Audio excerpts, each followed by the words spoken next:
Good morning everyone. Previous lecture में जो है हमने टॉपिक स्टार्ट किया था जिसमें हमने गैस लॉ पढ़े थे, Boyle's law, Charles law, Avogadro law. उसी टॉपिक को आगे कंटिन्यू करते हुए अब हम नेक्स्ट लॉ पढ़ेंगे, ग्राम्स लॉ ऑफ डिफ्यूज़न। ये भी हमारे पास जो है गैसेस का ही लॉ है बेसिकली। इसको हम कैसे डिफाइन करेंगे? Under similar conditions of temperature and pressure, the rate of diffusion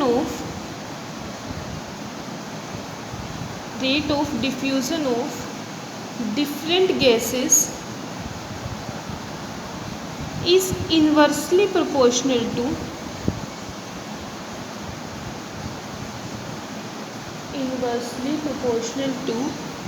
square root of their densities. ये हमारे पास इस लॉ की डिफाइन है।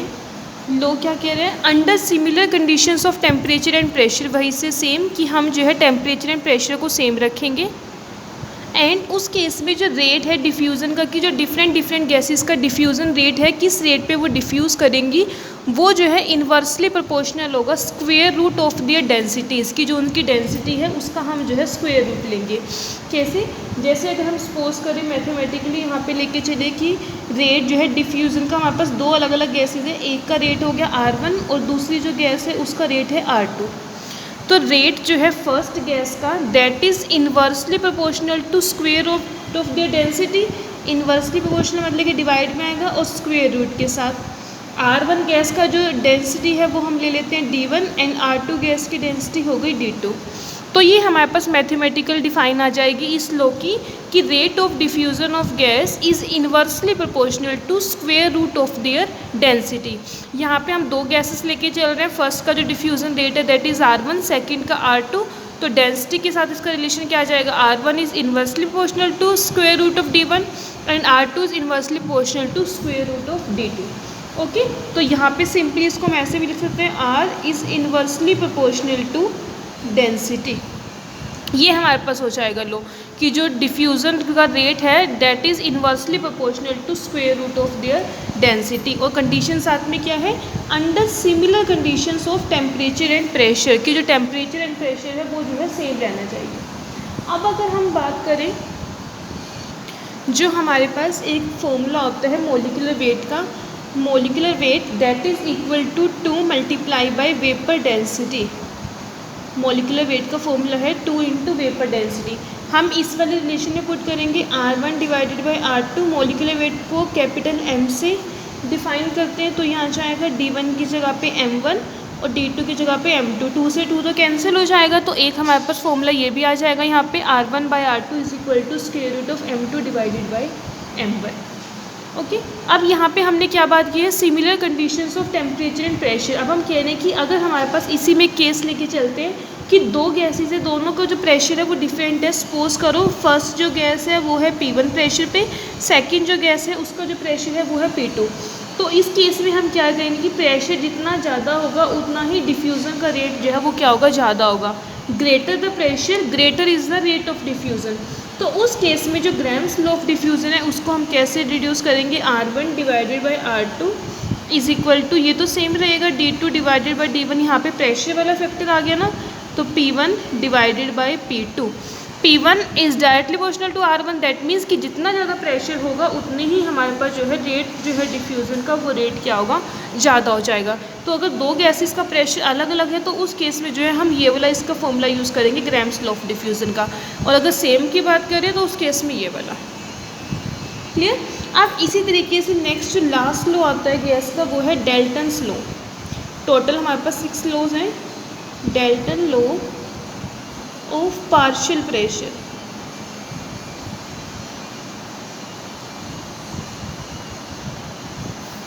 इसकी भी पहले डिफाइन देखेंगे, फिर इसको भी मैथमेटिकली करेंगे। ये क्या कहते हैं कि अगर हमारे पास अलग अलग गैसेज हैं और वो जो गैसेज हैं वो आपस में केमिकली अनरिएक्टिव है। अनरिएक्टिव का मतलब कि अगर हम उनको एक क्लोज वेसल के अंदर रखते हैं तो वो आपस में एक दूसरे के साथ रिएक्ट नहीं करती। कुछ गैसेज तो देखो होती है जैसे हमने उसको सेम कंटेनर में रखा वो साथ ही साथ मिक्स हो जाएंगी, बट कुछ गैसेज होती है जिनको हम इनर्ट या फिर अनरिएक्टिव गैसेज भी बोलते हैं, मीन्स कि the gases which do not react chemically with one another, कि वो आपस में रिएक्ट नहीं करेगी। तो उस केस में क्या होगा, जो टोटल प्रेशर होगा, हमारे पास एक से ज़्यादा गैस है, उसको हम बोल सकते हैं मिक्सचर ऑफ गैसेस। तो जो टोटल प्रेशर होगा उस कंटेनर के ऊपर, टोटल जो प्रेशर लगेगा वो किसके इक्वल होगा, sum of the partial pressure of different different gases. पहले इसकी मेथड वो डिफाइन लिखते हैं, क्या है, if a number of gases which do not react, जो आपस में रिएक्ट नहीं करेंगी, do not react chemically with one another are enclosed together in same vessel, कि दो से ज़्यादा गैसेस, नंबर ऑफ़ गैसेस जो आपस में रिएक्ट नहीं कर रही है उसको जो है हमने सेम वेसल के अंदर रखा है। तो उस केस में जो टोटल प्रेशर होगा, total pressure exerted by mixture of gases is the sum of their partial pressure। Partial pressure का मतलब क्या है कि अकेली जो एक गैस जो प्रेशर लगा रही है उसको बोलेंगे हम, मतलब कि एक कंटेनर के अंदर ही अगर सिर्फ एक सिंगल गैस रखी हुई है, उसमें मिक्सचर नहीं है, एक ही गैस है, वो कितना उस कंटेनर की वॉल के ऊपर प्रेशर अप्लाई कर रही है, वो हो गया उसका पार्शियल प्रेशर। तो अगर हमारे पास मिक्सचर है गैसेस का, उसे हमने सेम कंटेनर के अंदर रखा हुआ है, तो जो टोटल प्रेशर है जो उस मिक्सचर ने लगाया वो किसके इक्वल होगा, sum of their partial pressure, कि इंडिविजुअली जो गैसेस का प्रेशर है उसके सम के इक्वल। अब मैं टोटल प्रेशर को लेके चलती हूँ कैपिटल P, तो ये किसके इक्वल हो जाएगा, partial pressure of gas 1, partial pressure of gas 2, partial pressure of gas 3 and so on. इस तरीके से जितनी भी मिक्सचर में गैसेज होगी उन सब का जो प्रेशर है वो हम ले लेंगे। P है यहाँ पे total pressure, and P1, P2, P3, P4 and so on stands for the partial pressure of different gases. Okay, अब इसके बाद जो नेक्स्ट टॉपिक हम पढ़ेंगे, इम्पोर्टेंट टॉपिक है kinetic theory of gases. Laws complete हो गए हमारे। नेक्स्ट टॉपिक है काइनेटिक थ्योरी ऑफ गैसेस। अभी तक जितने भी हमने जनरल प्रॉपर्टीज़ पढ़ी हैं गैसेस की, वो सभी के सभी जो है एक्सपेरिमेंटल ऑब्जर्वेशंस के ऊपर बेस है, कि हमने कोई एक्सपेरिमेंट किया और उससे क्या हमारे पास ऑब्जर्वेशन आई, उसके ऊपर जो है वो जनरल जो गैसेस की प्रॉपर्टीज़ थी वो बेस थी। लेकिन इन सभी को थ्योरेटिकली एक्सप्लेन करने के लिए, सारी की सारी जो प्रॉपर्टीज़ है थ्योरेटिकली एक्सप्लेन करने के लिए हमारे पास थ्योरी है, जिस थ्योरी को हम बोलते हैं काइनेटिक थ्योरी ऑफ गैसेस। सबसे पहले जो है इस थ्योरी पे जो वर्क करना स्टार्ट किया था बर्नौलीज, एक साइंटिस्ट का नेम है, उन्होंने स्टार्ट किया था। फिर धीरे धीरे आगे 3-4 और साइंटिस्ट ने कोऑपरेट करके, जैसे कि वॉन ब्रावोल है, जीन्स है, मैक्सवेल बोल्ट्जमैन है, उन सभी ने जो है कुछ एजम्पशंस दिए थे थ्योरी के लिए। इसके जो थ्योरी के एजम्पशंस है या फिर पोस्टुलेट्स जिनको हम बोलते हैं, वो हम यहाँ पे पढ़ेंगे। पोस्टुलेट्स पढ़ेंगे और फिर बाद में जो इक्वेशन है काइनेटिक गैस इक्वेशन, वो हम इसमें स्टडी करेंगे। इसकी डेरिवेशन जो है वो हमारे सिलेबस में नहीं है, लेकिन पोस्टुलेट्स हमें करने हैं। ओके, तो सबसे फर्स्ट पोस्टुलेट इसका क्या कहता है, every gas is made up of large number of particles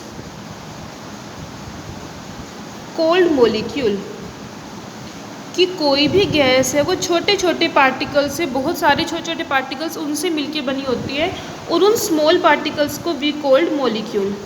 these small particles are known as molecules. Okay, और जितने भी मॉलिक्यूल्स होंगे किसी पर्टिकुलर गैस के, सपोज करो मैं हाइड्रोजन गैस की बात कर रही हूँ, तो उसके जो मॉलिक्यूल्स होंगे वो सारे के सारे आइडेंटिकल होंगे, मीन्स उनका जो मास है वो मास सेम होगा, साइज़ जो है सेम होगा। लेकिन किसी और गैस की बात अगर हम करें साथ में, तो उससे डिफरेंट होगा, आइडेंटिकल होंगे सेम गैस के। अगर हमारे पास एक गैस है, उसके जो मॉलिक्यूल्स हैं या फिर उसका जो एटम्स का साइज़ है वो सभी का सेम होगा, दूसरी गैस के साथ वो जो है डिफ़र करेंगे। ओके, फर्स्ट पोस्टुलेट तो ये हो गया कि छोटे छोटे पार्टिकल से मिलके बनी होती है गैस, जिन पार्टिकल्स को हम बोलते हैं मॉलिक्यूल्स, और किसी भी गैस में जो मॉलिक्यूल्स है वो सभी जो है आपस में आइडेंटिकल होंगे उनके साइज में एंड उनके मास में। नेक्स्ट पोस्टुलेट आते हैं, molecules of a gas are separated from each other by large distance, की आपस में जो है उनके बीच में काफ़ी डिस्टेंस होगा। Molecules of gas are separated from each other by large distance, की आपस में जो है उनके बीच में काफ़ी गैप प्रेजेंट होगा, जिसकी वजह से क्या होगा, जो एक्चुअल वॉल्यूम है, actual volume of molecule is negligible as compare to total volume, as compare to total volume, क्योंकि गैस के जो मॉलिक्यूल्स हैं उनके बीच में काफ़ी स्पेस प्रेजेंट होगा, तो जो एक्चुअल उन मॉलिक्यूल्स का वॉल्यूम है वो जो है पूरे गैस के वॉल्यूम के कंपैरिजन में जो है नेग्लिजिबल होगा। नेग्लिजिबल का मतलब कि काफ़ी स्मॉल होगा और उस वैल्यू को जो है हम नेग्लेक्ट कर देते हैं, उसको हम कंसिडर नहीं करते। ओके, थर्ड पॉइंट क्या आता है, सेकंड के ऊपर ही बेस्ड है, बिकॉज मॉलिक्यूल्स के बीच में क्या है, सेपरेशन है, डिस्टेंस ज़्यादा है, जिसकी वजह से क्या होंगे, फोर्सेस ऑफ अट्रैक्शन या फिर फोर्सेस ऑफ रिपल्शन। हमारे पास दो तरीके के फोर्सेस होते हैं, या तो अट्रैक्टिव फोर्सेस या फिर रिपल्सिव फोर्सेस। बिकॉज मॉलिक्यूल्स के बीच में स्पेस ज़्यादा है, देखो जितना कम स्पेस होता है उतने ही फोर्सेस ऑफ अट्रैक्शन और फोर्सेस ऑफ रिपल्शन ज़्यादा होते हैं। लेकिन अगर मॉलिक्यूल्स के बीच में स्पेस प्रेजेंट होगा तो उस केस में क्या होगा, वो फोर्सेस भी जो है बहुत लो होंगे, निग्लिजिबल होंगे। तो इस पॉइंट को हम कैसे डिफाइन करेंगे, the distance between molecule are so large that forces of attraction or repulsion between them are negligible, कि डिस्टेंस ज़्यादा होने की वजह से जो फोर्सेस ऑफ अट्रैक्शन और फोर्सेस ऑफ रिपल्शन है इनके बीच में वो क्या होंगे, नेग्लिजिबल होंगे, हम उनको कंसीडर नहीं करेंगे। क्लियर। इसके बाद नेक्स्ट पॉइंट आता है फोर्स ऑफ ग्रेविटेशन। एक ग्रेविटेशनल फोर्स होता है जो मॉलिक्यूल्स के ऊपर लगता है, वो भी यहाँ पे क्या होगा, नेग्लिजिबल होगा। Force of gravitation on the molecules is also suppose to be, इसको भी हम सपोज करके चलेंगे कि मॉलिक्यूल्स के ऊपर कोई भी ग्रेविटेशन फोर्स नहीं लग रहा, तो वो भी क्या है हमारे पास, नेग्लिजिबल होगा। क्लियर। नेक्स्ट जो पोस्टुलेट आता है कि जो हमारे पास मॉलिक्यूल्स हैं, मॉलिक्यूल्स जो हैं कॉन्टीन्यूसली जो है मूव करेंगे डिफरेंट डायरेक्शन में, डिफरेंट वेलोसिटी से। मूव करने से क्या होगा, जब आपस में एक कंटेनर के अंदर मॉलिक्यूल जो आपस में घूमते रहेंगे, कहीं पे भी पोजीशन पे एक जगह भी सेट नहीं होंगे, तो आपस में क्या है, जब मूव करेंगे तो वो जो है एक दूसरे के साथ कोलाइड करेंगे। कोलाइड का मतलब है टकराना, कि एक मॉलिक्यूल इधर से इधर घूम रहे हैं तो आपस में वो कोलाइड करेंगे, साथ में खुद से भी कोलिजन होगा उनका, और जो वॉल्स हैं कंटेनर की उनके साथ भी जो है वो कोलाइड करेंगे। Molecules are moving continuously in different directions with different velocity, different direction में मूव करेंगे एंड डिफरेंट वेलोसिटीज़ के साथ। इसकी वजह से क्या होगा, they keep on colliding, they keep on colliding, आपस में भी एक दूसरे के साथ कोलाइड करेंगे, और जो वॉल्स हैं कंटेनर की उसके साथ भी जो है वो कोलाइड करेंगे। ओके, अब आगे बात करते हैं प्रेशर की, कि मॉलिक्यूल्स आपस में कोलाइड कर रहे हैं वॉल्स से, तो क्या करेंगे, वो प्रेशर एक्सर्ट करेंगे वॉल्स पे, और वो प्रेशर जो है वो किस वजह से है, मॉलिक्यूल्स के कोलिजन की वजह से। Pressure exerted on the walls is due to bombardment of molecules on the walls of vessel, कि आपस में कोलाइड करेंगे, कोलाइड को हम बोmbardment में बोलते हैं, उसकी वजह से क्या होगा, प्रेशर एक्सर्ट करेंगे। हम पढ़ते हैं ना कि जो गैस मॉलिक्यूल्स होते हैं they exert pressure on the walls of container. अब जो प्रेशर एक्सर्ट करे उसका रीज़न क्या है, उसका रीज़न है कोलिजन, कि कोलाइड कर रहे हैं आपस में वॉल्स के साथ भी, जिसकी वजह से क्या होगा, वो क्या करेंगे, प्रेशर एक्सर्ट करेंगे। इसी से रिलेटेड नेक्स्ट पॉइंट है, प्रेशर एक्सर्ट करेंगे, आपस में कोलिजन करेंगे, और ये जो कोलिजन होगा इसको हम सपोज करते हैं कि परफेक्टली इलास्टिक होगा। मतलब कि परफेक्टली इलास्टिक का मतलब कि जिस केस में क्या है, कोई भी एनर्जी जो है वो आपस में वेस्ट नहीं होगी। एनर्जी सिर्फ क्या है, एक मॉलिक्यूल से दूसरे मॉलिक्यूल के अंदर जो है ट्रांसफ़र हो जाएगी। Okay, the molecules are suppose to be perfectly elastic hard spheres, elastic होंगे, हार्ड स्फीयर्स होंगे, so that no energy is wasted, कि कोई भी एनर्जी जो है वो वेस्ट नहीं होगी। जब मॉलिक्यूल्स आपस में कोलाइड करेंगे, एनर्जी क्या है, जस्ट ट्रांसफ़र हो जाएगी एक मॉलिक्यूल से दूसरे मॉलिक्यूल में। क्या लिख सकते हैं आगे, the energy may be transferred from one molecule to other on collision, कि कोलिजन की वजह से क्या है, बिकॉज हम यहाँ पे क्या सपोज करके चल रहे हैं कि जो हमारे पास मॉलिक्यूल्स हैं they are perfectly elastic, perfectly elastic molecules हैं, जिसकी वजह से क्या होगा, हमारे पास एनर्जी जो है वो वेस्ट नहीं होगी। एनर्जी जो है वो जस्ट क्या होगा, ट्रांसफ़र हो जाएगी एक मॉलिक्यूल से दूसरे मॉलिक्यूल में। कि अब जैसे हमारे पास सपोज करो ये दो मॉलिक्यूल्स हैं आपस में, जब ये दोनों आपस में कोलाइड करेंगे हैं परफेक्टली इलास्टिक, तो एनर्जी वेस्ट नहीं होगी। इस मॉलिक्यूल की एनर्जी इसके अंदर चली जाएगी, इसकी एनर्जी इसके अंदर आ जाएगी, या फिर किसी और मॉलिक्यूल के अंदर चली जाएगी। ठीक है, तो यहाँ पे जो है एनर्जी का कोई भी वेस्ट जो है वो नहीं हो रहा।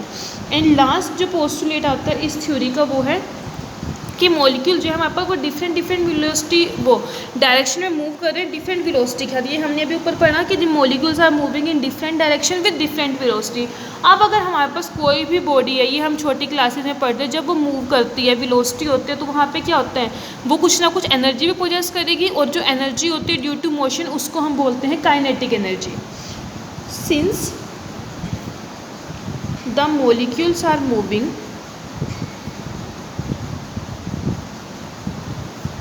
with different velocity,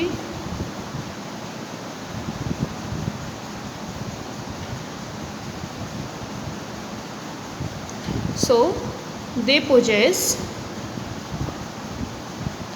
different kinetic energy। Move कर रहे हैं डिफरेंट वेलोसिटी का, तो उनकी जो एनर्जी है काइनेटिक एनर्जी होगी, और वो भी क्या होगी, डिफरेंट होगी। अब कैसे निकाल लेंगे इसको, however average kinetic energy is directly proportional to the absolute temperature of gas, की जो काइनेटिक एनर्जी है that is directly proportional to the absolute temperature. इसका मतलब क्या होगा कि टेम्परेचर अगर इंक्रीज़ होगा तो काइनेटिक एनर्जी भी क्या, उनकी जो एवरेज काइनेटिक एनर्जी है वो भी क्या होगी, हमारे पास इंक्रीज़ हो जाएगी। ये हमारे पास जो है काइनेटिक थ्योरी ऑफ गैस के अलग अलग पोस्टुलेट है, कि ये जो थ्योरी है किस किस के पोस्टुलेट के ऊपर, कौन कौन से एजम्पशंस के ऊपर जो है वो बेस्ड है। ओके, अब इस थ्योरी के बाद जो है काइनेटिक थ्योरी के बाद एक हमारे पास इक्वेशन ड्राइव होती है जिसको हम बोलते हैं काइनेटिक गैस इक्वेशन। ये इक्वेशन हमें लर्न करनी है एज इट इज़, आगे इसका यूज़ करेंगे, लेकिन ये ड्राइव कैसे हुई है, कहाँ से आई है, वो हमारे सिलेबस में नहीं है। तो काइनेटिक गैस इक्वेशन क्या है, PV is equal to 1/3 mN/u²।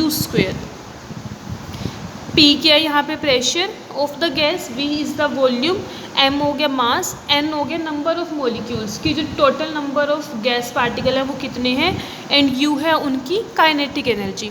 PV is equal to 1/3 mN/u²। इसको जो है हम फर्दर आगे यूज़ करेंगे। फिर अब आगे जो नेक्स्ट टॉपिक आते हैं, जो हमने अभी तक गैस लॉस पढ़े हैं उसको हम रिड्यूस करेंगे काइनेटिक गैस इक्वेशन से। Reduction of gas law from kinetic gas equation. Gas laws टोटल हमने 6 लॉस पढ़े हैं, 1 by 1 Boyle's law, Charles law, उनको जो है हम रिड्यूस करेंगे with the help of kinetic gas equation. सबसे फर्स्ट लेके चलते हैं बॉयल्स लॉ। अब इनकी जो है स्टेटमेंट भी हमने पढ़ी थी, मैथमेटिकल भी पढ़ा था। क्या कहते हैं बॉयल्स लॉ कि अगर हमारे पास टेम्परेचर सेम रहता है तो वॉल्यूम जो होगा गैस का that is inversely proportional to the pressure. यही हमने पढ़ा था, V is inversely proportional to pressure if temperature is kept constant, कि अगर हम टेम्परेचर को कांस्टेंट रखते हैं तो जो वॉल्यूम होगा गैस का that is inversely proportional to the pressure. और इसको क्रॉस मल्टीप्लाई करेंगे, PV is equal to constant, multiply करके 1 आएगा तो ये क्या हो जाएगा, PV कांस्टेंट हो जाएगा। अब काइनेटिक गैस इक्वेशन क्या कहती है, according to kinetic gas equation क्या है हमारे पास, PV is equal to 1/3 mNu²। इसको अगर हम 2 से मल्टीप्लाई भी कर दें, 2 से डिवाइड भी कर दें तो कोई फ़र्क नहीं पड़ेगा। 1/2 सेम नंबर से मल्टीप्लाई कर रहे हैं हम, सेम से डिवाइड करें, 2 से 2 कैंसिल हो जाएगा, दोबारा से 1/3 आ जाएगा ना। ये जस्ट इसको लिखा है ताकि हम जो है इसको एक ईजी फॉर्म में जो है कन्वर्ट कर सकें। ओके, अब m क्या है, mass of 1 molecule of gas, और n क्या है, टोटल नंबर, कितने नंबर ऑफ मॉलिक्यूल्स हैं। तो अगर हम इन दोनों को मल्टीप्लाई करेंगे, ये m इंटू n किसके इक्वल होगा, capital M, total mass of the gas. ये है 1 मॉलिक्यूल गैस और ये है टोटल नंबर ऑफ मॉलिक्यूल्स, आपस में दोनों को मल्टीप्लाई कर देंगे तो हमारे पास आ जाएगा total mass of gas. Okay, तो इसको हम लिख देंगे 2/3 1/2 m इंटू u²। अब देखो ये क्या बन गया, हाफ m, u क्या था वेलोसिटी, v², ये किसके इक्वल होता है, काइनेटिक एनर्जी के। 1/2 m into u² is equal to kinetic energy.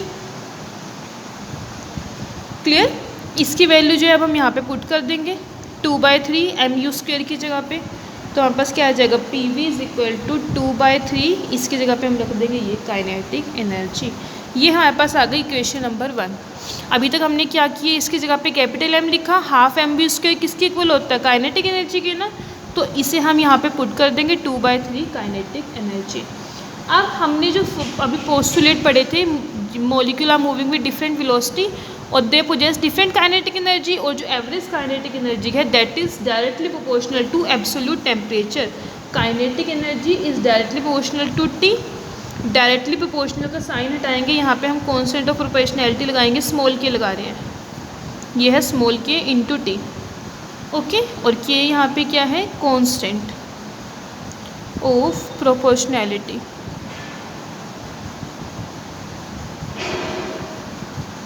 Okay, अब ये जो वैल्यू है हमारे पास काइनेटिक एनर्जी की, इसको फर्स्ट इक्वेशन में पुट कर देंगे, PV is equal to 2/3 K into T।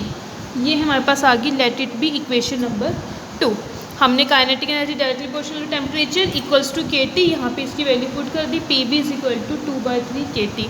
आप देखो 2/3 क्या है, कॉन्स्टेंट नंबर है, KB क्या है, कॉन्स्टेंट ऑफ प्रोपोर्शनैलिटी, तो बचा क्या, सिर्फ T टेम्परेचर। और बॉयल्स लॉ में हम क्या कहते हैं, टेम्परेचर इज़ केप्ट कांस्टेंट। इसका मतलब क्या हुआ कि ये पूरा का पूरा फैक्टर क्या आ जाएगा, कांस्टेंट, ये भी कांस्टेंट है, ये भी कांस्टेंट है, टेम्परेचर बचा था और टेम्परेचर हम यहाँ पे खुद से लेके चल रहे हैं कांस्टेंट, तो मीन्स ये पूरी की पूरी वैल्यू क्या होगी, कांस्टेंट होगी।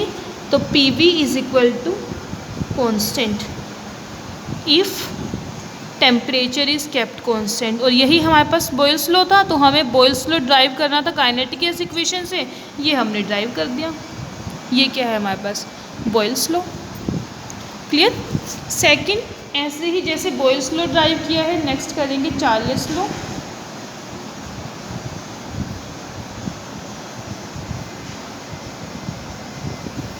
चार्ल्स लॉ के अकॉर्डिंग क्या था, प्रेशर को कांस्टेंट, कि हम जो है प्रेशर को कांस्टेंट रखेंगे और वॉल्यूम जो होगा गैस का that is directly proportional to the temperature. V is directly proportional to the temperature if pressure is kept constant. इस टॉपिक को करने के लिए पहले हमें सारे लॉज याद होने चाहिए, उनकी मैथमेटिकल फॉर्मुलेशन क्या है, उसके बेसिस पे जो है हम इसको फर्दर आगे रिड्यूस कर सकते हैं। ये हमारे पास चार्ल्स लॉ है, volume is directly proportional to temperature. इसको इसके डिवाइड में लिया आओ, V divided by T is equal to constant. बस ये कंडीशन याद रखनी है, प्रेशर इज केप्ट कॉन्स्टेंट, हमने जो है प्रेशर को कॉन्स्टेंट रखा है। फिर से रिड्यूस करेंगे, अभी जो हमने ये वाली इक्वेशन ली, second equation PV is equal to 2/3 kT, इसी से आगे लेके चलते हैं। From equation 2 PV is equal to 2/3 K into T, ये हमारे पास आ गया PV is equal to 2/3 kT। और इसको हम कैसे लिख सकते हैं, इसकी फॉर्म में कन्वर्ट करना है, ये क्या V/T, T को इधर ले आऊँ, P को इधर ले जाएं, V divided by T is equal to 2/3 K divided by P। ठीक है, अब फिर से देखो 2/3 क्या है कॉन्स्टेंट क्वांटिटी, K भी क्या है कॉन्स्टेंट ऑफ प्रोपोर्शनैलिटी, और P इस केस में हम क्या बात कर रहे हैं, प्रेशर इज कॉन्स्टेंट, तो ये पूरा का पूरा फैक्टर क्या आ गया constant. That means V/T is equal to constant if pressure is kept constant, यही हमारे पास है 40 लो। ओके, तो सेकेंड इक्वेशन से जो है हमने इस तरीके से ड्राइव कर दिया। नाउ थर्ड जो लॉ था Avogadro's law,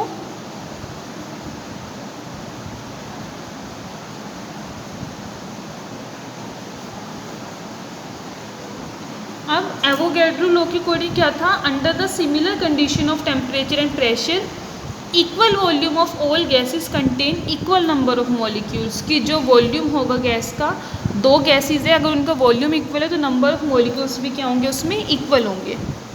equal volume of all gases contain equal number of molecules, this is Avogadro law. Deduce करेंगे काइनेटिक गैस इक्वेशन से। अब काइनेटिक गैस इक्वेशन हमारे पास क्या है, PV is equal to 1/3 mNu²। हम दो गैसेस लेके चलते हैं, फर्स्ट गैस, इसी से आगे pressure P1 volume V1 is equal to 1/3 m1n1u1 का square, let it be equation number 1। Similar way में P2 V2 is equal to 1/3 m2n2u2 का square, let it be equation number 2। P1 क्या हो गया, pressure of first gas, volume of first gas, pressure of second gas, volume of second gas. Similar में m1 है mass of molecule of first gas, total number of molecules of first gas, and root means square velocity of first gas. ऐसे ही ये सारे हो गए। अब हमने क्या कहा है, ये वाली इक्वेशन लिखने से पहले under similar condition of temperature and pressure, ये लेके चल रहे हैं हम यहाँ पे, condition of temperature and pressure. इसका मतलब क्या हुआ, अगर प्रेशर की कंडीशन सिमिलर है तो P1 is equal to P2, इसे ले लो इक्वेशन नंबर 3। अब हम बात करते हैं कि अगर हम जो है दोनों गैसेस के इक्वल वॉल्यूम लेके चलें, इफ़ हमने ये कहा ना equal volume of all gases contain equal number of molecules, तो हम इक्वल वॉल्यूम लेके चलें। If equal volume of both the gases are taken, then क्या होगा, V1 is equal to V2, let it be equation number 4। Combine कर दे equation को, on combining equation number 3 and 4, P1 V1 is equal to P2 V2, ये आ गई आपके पास equation number 5। Okay, अब अगर हम बात करें जैसे P1 V1 is equal to P2 V2, इसमें देखो ये लेफ्ट हैंड साइड इस इक्वेशन की, इस इक्वेशन की है, ये दोनों आपस में इक्वल है। अगर फर्स्ट एंड सेकंड इक्वेशन की दो इक्वेशन हमारे पास और उनकी एक साइड इक्वल हो, यहाँ पे लेफ्ट हैंड साइड इक्वल है, तो उससे क्या रिजल्ट आता है कि राइट हैंड साइड भी उनकी इक्वल होगी। बस वही वाला फॉर्मूला लगाएंगे, दोनों आपस में इक्वल आ जाएंगी। 1/3 m1n1u1 का square is equal to 1/3 m2n2u2 का स्क्वायर, ये आ गई आपके पास इक्वेशन नंबर 6। अब हमने काइनेटिक थ्योरी ऑफ गैस का एक पोस्टुलेट पढ़ा था कि जो एवरेज काइनेटिक एनर्जी है गैस की, that is directly proportional to the absolute temperature, ये हमने पढ़ा था। और अभी हम क्या पढ़ रहे हैं, under similar condition of temperature and pressure. Pressure वाली कंडीशन तो हमने यहाँ पे लगा दी। अगर टेम्परेचर भी सिमिलर है दोनों गैसेस का तो काइनेटिक एनर्जी भी क्या होगा, यहाँ से सिमिलर आ जाएगी। क्या रिजल्ट आया इससे, average kinetic energy of first gas is equal to average kinetic energy of second gas. Kinetic energy का फॉर्मूला हाफ mv² m1u1 का square is equal to half m2u2 का स्क्वायर। 1/2 से 1/2 कैंसिल, m1u1 का square is equal to m2u2 का square. इसको ले लो equation number 7। अब आगे जो है हम डिवाइड करेंगे, divide equation number 6 by equation number 7। क्या है इक्वेशन 6, 1/3 से 1/3 तो यहीं कैंसिल कर देते हैं, आपस में डिवाइड कर दें। m1 n1u1 का स्क्वायर m1u1 का स्क्वायर, m2 n2u2 का स्क्वायर, m2u2 का स्क्वायर। u2 का स्क्वायर से ये कैंसिल, m2 से m2 cancel, u1 u1 m1 m1। यहाँ पे क्या आ गया, n1 is equal to n2। हमने क्या कहा था एवोगैड्रो लॉ में, equal volume of all gases contain equal number of molecules.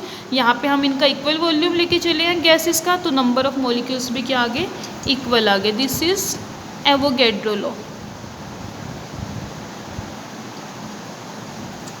Okay, तो इस तरीके से जो है काइनेटिक गैस इक्वेशन की हेल्प से हम जो है वेरियस गैस लॉ को जो है डिड्यूस कर सकते हैं। 3 लॉज हम यहाँ पे डिड्यूस कर चुके हैं। इसके नेक्स्ट के बाकी जो 3 लॉज रह गए हैं वो हम अपनी नेक्स्ट क्लास में डिड्यूस करेंगे। Okay, it's all about today lecture. Thank you everyone.